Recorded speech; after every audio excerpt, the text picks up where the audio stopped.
Happy Monday. Welcome into Send It In, presented by BetMGM here on the BetQL network. The Super Bowl is set out in New Orleans. We got the Chiefs trying to go through a three-peat against Philadelphia, rematch from a couple of years ago. We will break down that game plenty on the show today. Henry Ettinger standing by, get his thoughts on the Super Bowl. Also dive in to the NBA, some of his favorite plays of the day. We're also going to look at some of the coaching hires that have happened already in the NFL offseason, try and guess some of the win totals for some of these teams, who we like, who we don't like heading into next season. College basketball, it's Monday. I'll dive into the 10 best teams that I like in college basketball, some of their future odds, who I would bet to win the national title. Kate Constable going to join us later on the show for Model Making Money, and we'll wrap everything up with our favorite plays of the day. As always, any questions, comments, best bets that you guys have for us, you can go to twitch.tv/BetQL or YouTube.com/Odyssey Sports. And if you miss any part of the show over the next 30 minutes, make sure you check out the Send It In podcast, available wherever you get your podcast.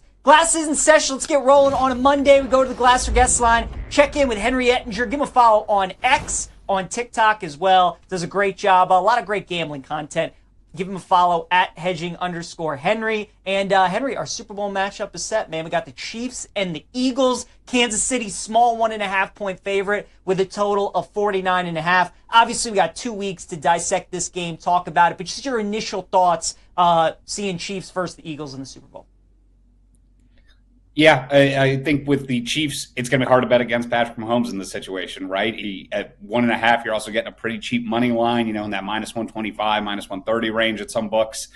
You look at the Tom Brady's, the Patrick Mahomes of this world, that they usually don't lose these games. It happens every once in a while, especially though when they have a good defense. It doesn't usually happen, and so this is a situation where I'm going to be looking back at the Chiefs. I already know it. It's already going to happen. I have not been a big fan of any of the NFC teams this year, and that includes this Eagles team. I think they've got a lot of holes. I don't think this Chiefs team is perfect by any means, but that was my thought there. I think the total is a lot trickier. The Chiefs offense has finally gotten their weapons back, so that makes their season-long numbers on the offensive side a little bit difficult to dissect. And on the Eagles side of things, too, there's a bunch of health concerns that you don't know about on their offense. So the total's a little trickier, but in terms of the actual game, the side, I got to lean Chiefs. Yeah, tend to agree with you. With the spread that short, it's kind of hard to go up against Patrick Mahomes. What about the prop market, Henry? I always find props so interesting for the Super Bowl, right? Because it's this 2-week wait, and we already have a bunch of props out there at all these different shops. And right now, I'm sure people are firing away on props, or maybe they don't want to kind of hold all that money over for 2 weeks. When it comes to props for the Super Bowl, what's usually your process? Do you tend to bet a lot more like day of when you have these numbers probably inflated and you bet unders? Do you feel like there's an advantage of betting early? Kind of what's your process when it comes to props in the Super Bowl? Well, a little bit of both, PJ. I think if you're looking at overs, yes, you want to bet them early, right? Like one I know I'm going to be on is Dallas Goedert over, right? Chiefs have struggled with tight ends all year. That's a prop I'm looking to bet. Now, liquidity, early on isn't always the best, but that's a market I want to attack early. For unders, you're right. You definitely want to wait for those as well. So it's a little bit of mixing your numbers with the market timing in terms of, the public's going to have a say in this. But then also there's other unique aspects about the Super Bowl you have to keep in mind too, right? There's a lot more props available than you'll get on a usual slate. So things like kicking props, more role type players, you got to go a little bit deeper into the research there. So it's tough to bet them early necessarily. It's not something I can fire away on a Monday feeling confident with 2 weeks to go.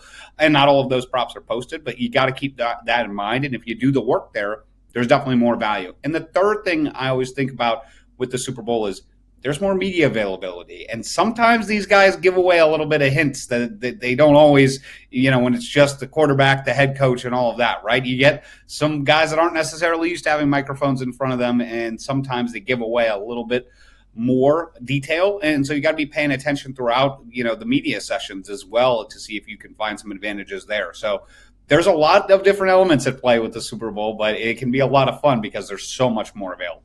Yeah, that's a good point. Obviously, the Super Bowl, so many props to choose from, and we got 2 weeks till the big game kicks off in New Orleans. Henry, let's look at the NBA, though. I know you're locked into some player props, bunch of these teams. We got 2 really good games tonight. Houston, 6.5-point dogs in Boston, taking on the Celtics, and then the Grizzlies are 3.5-point dogs at MSG tonight, taking on the Knicks. Any thoughts from you on either of those 2 marquee matchups tonight? I'd look at the Celtics specifically. They have not been great over the last 10, 15 games, and I think the market's a little bit low on them for that reason. But at the same time, there's been some situational spots where they've just been in a tough position. There's been some bad shooting luck that's gone against them as well. I think here, there is some injury question marks in terms of Al Horford and Derek White, but at the same time, I think this number is a little bit short versus a Houston team where I think they certainly match up well. I think they're going to be able to get up their threes.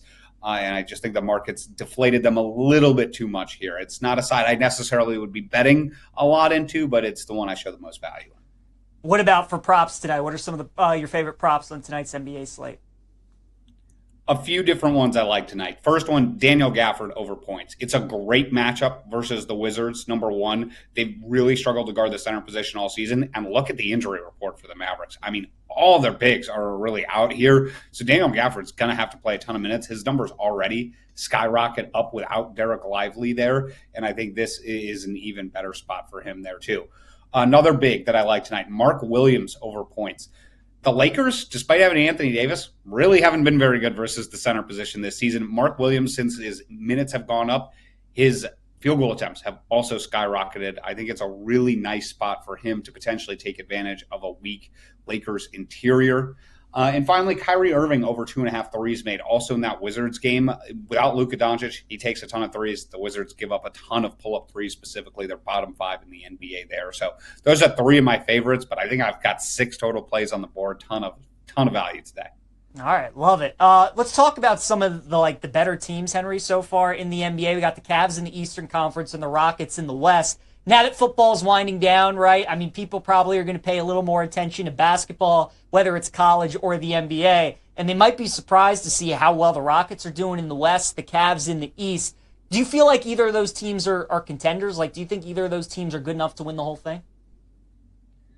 I think the Cavaliers are, and that's because of a couple things. Number one, the two big offenses looked pretty good this year. That's always been a concern in the playoffs is, hey, are they going to get bogged down offensively with this lineup? But so far it's been fine. Their wings have shot the ball very well this year, too, to provide some spacing and make that work. But you saw versus the Thunder, for example, an elite defense in the first matchup. The Cavs put up a ton of points on that team.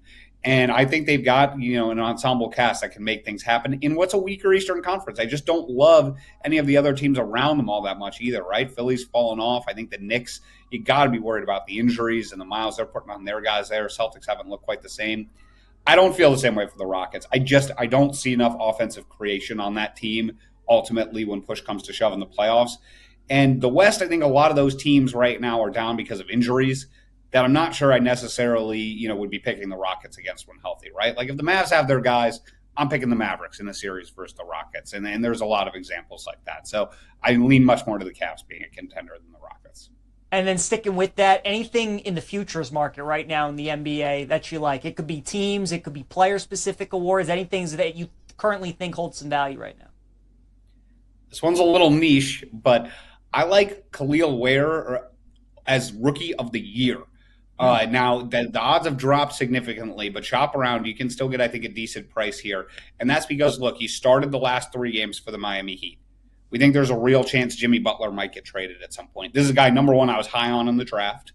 Number two, if Jimmy Butler gets traded, there's a ton of offensive volume that's going to be available for that team. There already has been since he's jumped into the starting lineup, even with Jimmy Butler, because Bam Adebayo's not having as good of a year. There are other Terry Rozier isn't having as good of a year, so there's definitely some options there. And there's just nobody else. Like, who else is going to win Rookie of the Year here, right? So to me, this is a market that I didn't have a good feel on coming into the season. I was going to wait and see what happened, but I'm seeing a ton of field goal attempts. It's a small sample size with Ware, but it's a guy I'm high on, and I think there could be a much more expanded role coming for him here shortly.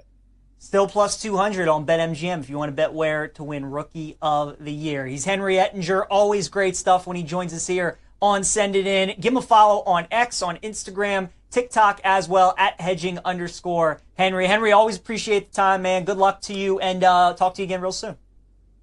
Thanks, PJ. Yeah, you got it. All right, guys, let's keep it rolling here. On Send It In, our initial thoughts on the Super Bowl between the Eagles and the Chiefs out in New Orleans. We got Kansas City as a 1.5-point favorite over Philadelphia. The total is 49.5. This line originally opened up. Kansas City was probably like minus 120, minus 125 on the money line. Now they're up to minus 130. The total is also going up a little bit from 48.5 to 49.5.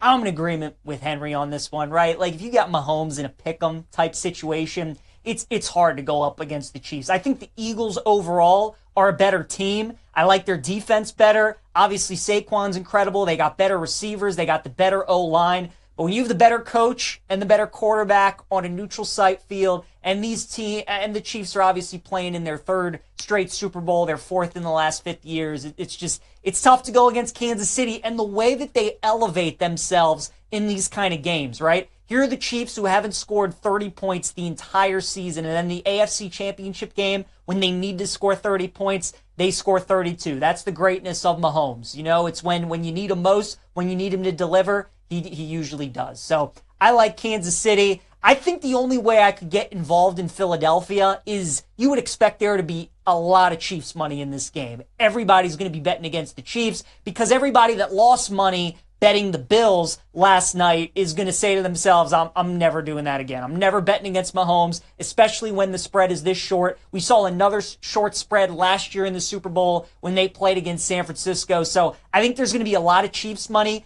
If this gets up to 2.5 and we have a chance to buy the Eagles up to +3, that's when I like getting involved with the Eagles. But if this line stays 1.5, you can get a minus 125, minus 130 on the money line. I think Kansas City is the play in the game. As for some props right now that I think are pretty interesting, we'll start with anytime touchdown scores. I think you got to bet Kelsey at +125. Zach Ertz yesterday had 10 receptions for Washington. He was carving them up in the middle of the field. It's the Super Bowl. He only had 2 catches yesterday against Buffalo. You would expect a big game out of Kelsey in what could be his final game potentially. And then also give me Devontae Smith at +200 as well. You would expect Trent McDuffie, the best corner for Kansas City, to be on A.J. Brown for a majority of the game. As Henry was talking about, Goddard, or tight ends, I should say, do play really well against Kansas City, so you would think Goddard would be a big factor. Kind of tend to think this is going to be a Devontae Smith game, though. I see a ton of value with him. Anytime touchdown at 2-1. Also, his receiving yards over at 48.5 too. Devontae's kind of a big play receiver for Philadelphia, right? He's kind of fallen in that range where when he's catching passes, it's usually for like 15, 19, 22 yards. So he could go over 48.5 receiving yards in like 2 or 3 catches. I like over there, and I like his anytime touchdown price at +200 as well. Favorite prop, though, on the board currently is probably going to be Patrick Mahomes over passing attempts at 36.5. In the 4 Super Bowls that Mahomes has played, in 3 of them, he's had 42 or more pass attempts. Andy Reid just understands that in the Super Bowl, you got to get the ball in the hands of your best player, right? You got to give Mahomes as many chances as he can to make plays. Good things are going to happen when the ball is in his hands. So they've had Mahomes throw a ton before against the Eagles, and I would expect him to throw the ball a ton again. You saw Washington do that, right? Especially at the start of that game. They came out throwing. First 6 plays of the game were all designed pass plays. They were going 4 wide, 5 wide. They had some nice, long, sustained drives. I know Kareem Hunt's been a nice little running option for Kansas City, and I'm sure they're going to give him some carries, but at the end of the day, I would expect Mahomes to have over 40 pass attempts in this game. He's done it 3 of the 4 times in the Super Bowl, so we'll go over 36.5 pass attempts for Pat Mahomes. I told you I like Devontae Smith over 48.5 receiving yards. I also like Juju Smith-Schuster over 12.5 receiving yards as well. Watching that AFC Championship game last night against Buffalo, it felt like Juju was out there more than DeAndre Hopkins was, right? It was obviously a ton of Xavier Worthy. Kelsey was out there, Hunt normally, but then Juju was kind of that second wide receiver out there, more so than DeAndre Hopkins. His receiving yards total is at 12.5. He had 2 catches yesterday for 60 yards. So there's only been 1 game this year where Juju's had a game with more than 2 receptions. So you're probably only going to get 1 or 2 catches, but I think it could go for more than 12.5 yards. So I'll go over that for Juju as well. So those are some of the props I like early on in the Super Bowl. As for some of the head coach hirings that we have had in the NFL this year, or this offseason, I should say, we'll run through these teams. We obviously don't have win totals yet for any of these teams in the NFL, but kind of looking at their schedules and trying to guess what they are, kind of have a good idea of which way I would lean going into next season for some of these teams. We will start with the Chicago Bears, who obviously had the biggest splash in the offseason. They got the most coveted head coach, and that is Ben Johnson. The problem with the Bears for next season, you guys, is their schedule, specifically their road schedule, might be the toughest road schedule I think I've ever seen in my entire life. So the problem for the Bears is that obviously they play in the NFC North. So they got to deal with 3 really good teams. They got to play the Vikings, the Lions, and the Packers a combined 6 times. On top of that, they also play the NFC East and they play the AFC North. And what sucks for the Bears is that the 2 best teams in each of those leagues, they have to go into their building next season. So the Bears are at the Ravens, they're at the Bengals, they're at the Commanders, and they're at the Eagles. They're also at San Francisco on top of playing at Green Bay, at Minnesota, and then at Detroit. I've truly never seen anything like that. So even though there's going to be a lot of excitement around the Bears, with Ben Johnson being their head coach, pairing him with Caleb Williams, the weapons that they have on offense, they do have a pretty good defense. The Bears' schedule is just a nightmare. So I think a lot of people are going to be high on this team because of now the new head coach and quarterback pairing.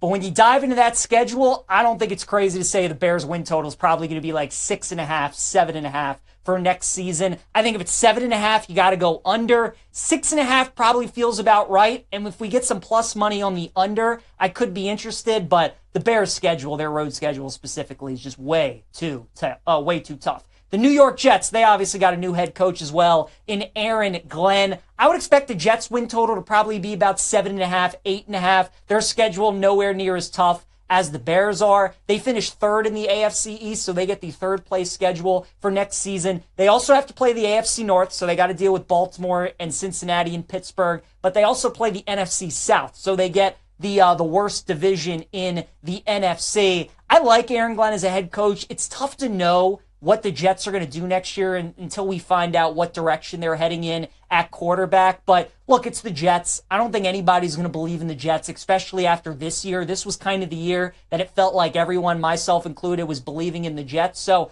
I think there's a chance we could get maybe a 7.5 on the Jets. If we do, I would be interested in the over. Dallas Cowboys are really interesting, right? They hired Brian Schottenheimer as their head coach, which everybody hates. I haven't heard of one person that has come out and said this is a great hire for the Dallas Cowboys. And the fact that nobody likes it kind of makes me like Dallas a little bit heading into next season. It all depends on the number for their win total. If Dallas is sitting there at 7.5 for their win total, I could see myself potentially diving in on the over. If it's 8.5, 9, 9.5, that's probably where I stay away. But if it's 7.5, I think Dallas to the over could be pretty interesting. They do have to play the AFC West. They also get the NFC North, so the schedule isn't great. But look, how many times in sports do we see fan bases or just people in general when the consensus is that everybody hates it, whether it's a draft pick, whether it's a coaching hire? Sometimes the fans are right and it ends up being a dumpster fire, or sometimes it turns out to be really good. So if the number is 7.5 with Dallas, especially if you get plus money,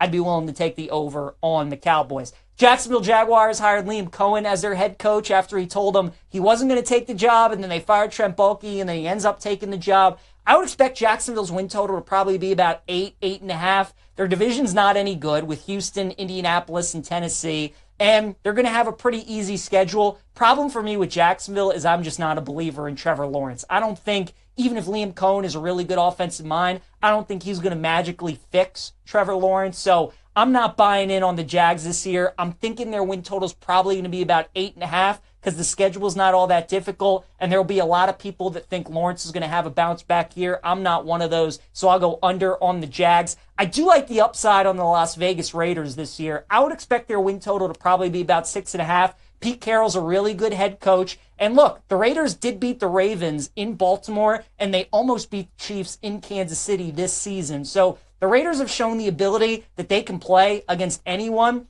And what's good for the Raiders is that a lot of times they're going to be the letdown game for a bunch of these teams on their schedule, right? All these top AFC and NFC teams are going to be battling each other, and they're going to go through brutal stretches, and they might have the Raiders in the middle of all that. And the Raiders now with Pete Carroll as their head coach could upset some potential people. They obviously could be very aggressive in the draft this season, move up for a quarterback. So I would expect the Raiders win total to probably be about 6.5, kind of like the over on Las Vegas. And then finally, we got the Patriots and the Saints. Pats, I would expect their win total to probably be about 7.5. Big time coaching upgrade going from Gerard Mayo to Mike Vrabel. Drake May takes over in his first full season. A lot of people like Drake May. I'm not quite as high on Drake May as a lot of other people are. The schedule is a little tough for New England. They do have the NFC South, which is good for them, but obviously playing the AFC North is not going to be good for the Patriots. 7.5 is probably, that's the right number. I think New England's a 7-10, 8-9 team next season, so I will pass on the Patriots. And then finally, the New Orleans Saints. They're the only team right now in the NFL that doesn't have a head coach, and because of that, tough for me to get involved on New Orleans. But I would say of all the teams that hired new coaches, I think Dallas and Vegas are the teams that I'm most interested in for the over, depending on the number. And the Bears, I would look at their under just because, again, their road schedule next season is tough. All right, let's move on to college basketball and talk about my top 10 teams on this Monday. Well, the top two teams have really not changed all season. It's been Duke and Auburn, and it's still Duke and Auburn as the top two teams in college basketball. On BetMGM right now, Duke is plus 450 to win the title, and Auburn is plus 450. And the next closest team is Houston at plus 900. And I agree with that in terms of Duke and Auburn are kind of in a tier of itself, and then it's everybody else. Janai Broome is back for Auburn, which is he's their best player, one of the best players in the country. And I think you saw against Tennessee what makes Auburn so good and why they're going to be such a tough out in the tournament is the fact that they can win games in the 80s, but they can also win games in the 50s if need be, like they did against Tennessee. And it's kind of the same thing with Duke. They won a lower scoring game against Wake Forest over the weekend. Duke right now, to me, best team in college basketball. 6th in offense, according to Ken Pom, and 3rd on defense. My number 3rd team is going to stay Iowa State at 11-1. I am starting to worry about the Cyclones a little bit. Their defense is still solid, but offensively, it feels like they're starting to fall back down to earth. They had such a good start to the season on the offensive end, but losing Monkielewicz was a big deal. He's kind of their forward that stretches the floor, can shoot threes for them, and right now, Curtis Jones is kind of carrying them offensively. They're going to need more out of Joshua Jefferson, more out of Keyshawn Gilbert, more out of Tamin Lipsey. If they can't get kind of that scoring around Curtis Jones, I'm a little worried about Iowa State, but right now they're my number 3 team. Then we got the Florida Gators, my number 4 team at 14-1. I've been talking about it all year. The best guard trio in college basketball is Florida, with Clayton and Richard and Martin. Those 3 guys are awesome. They just got one of their big man back. They have a nice big man rotation too. The key with Florida is their defense because they're going to be able to score on anybody, but if they can guard, especially in March, they're going to be a really tough team. Those are really the only 4 teams that I think at this point can win it and teams that I would place a future on. After that, my number 5 team would be Bama at 14-1.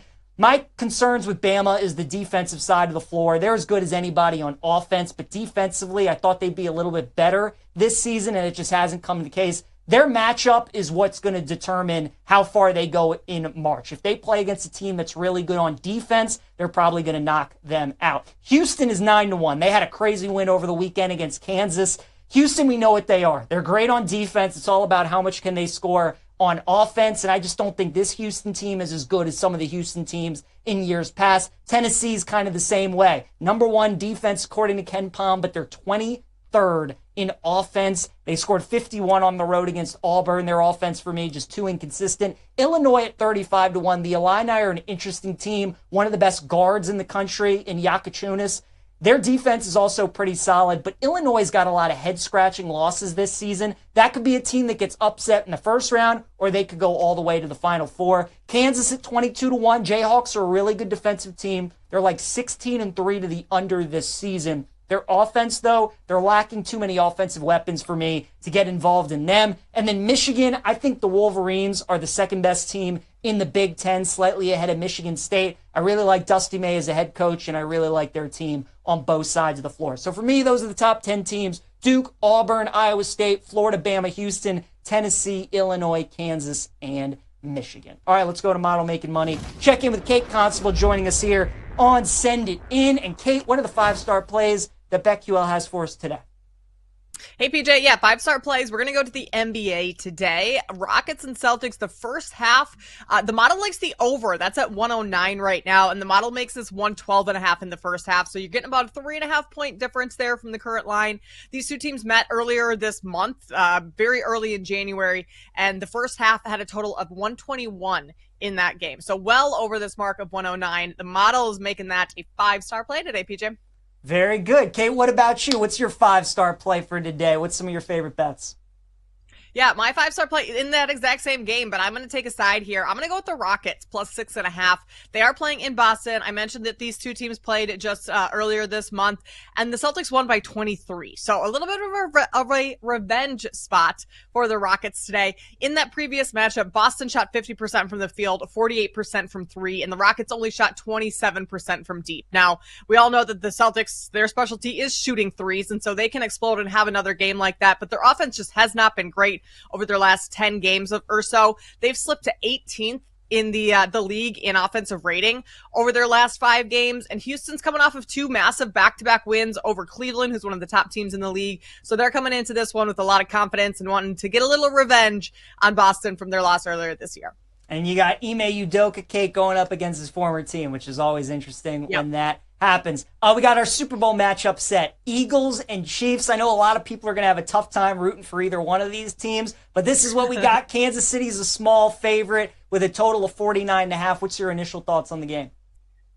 I mean, I'm not betting against Patrick Mahomes, PJ. Why would I do that? The guy just wins. That's all he ever does. And that was, I mean, as simple as it is, that was part of my handicap yesterday in Chiefs and Bills is just, I'm going to take Mahomes. That team finds a way to get it done. It's not pretty. I believe they have 11 straight, wins by 1 score or less. So this is just a team that has been in this situation before, knows what it takes. The coordinator, I mean, Steve Spagnuolo was fabulous yesterday in some of the schemes that he drew up. I am a little worried about the run game for Philly and Kansas City being able to stop that with how good Saquon Barkley has been lately. But when it comes down to it, I'm going to back the Chiefs to three-peat here and continue on with that dynasty. Yeah, I'm kind of with you, Kate. It's tough to bet against Mahomes, especially when the spread is that tight. Real quick before I let you go, what about your team, the Chicago Bears? I haven't talked to you since they hired Ben Johnson. I mean, it's hard not to love the hire, Kate. My problem with the Bears next season is how tough their schedule is. So what do you think about the Bears looking into next year? Yeah, I love the hire. Love that Ben Johnson's coming in. I love the coordinators and some of the position coaches that he's hired so far. But I'm with you that I think Bears fans need to temper their expectations just a little bit. This still is a first-time head coach. Caleb Williams still has a lot of growing to do. He didn't grow a whole lot in his rookie season, to be honest, just because of the situation that he was in. So, and then I heard you mention earlier their schedule. I mean, their schedule is so tough. So I think that they could win maybe 7-8 games, but I'm not looking at many more than that. I think it'll be a better season, but not any season that's taken them far into the postseason. Yeah, that road schedule. Ooh, that is going to be tough next year for the Bears. Kate Constable joining us here on Send It In. Kate, great talking to you as always. We'll talk again later on in the week. Sounds good. Thanks, PJ.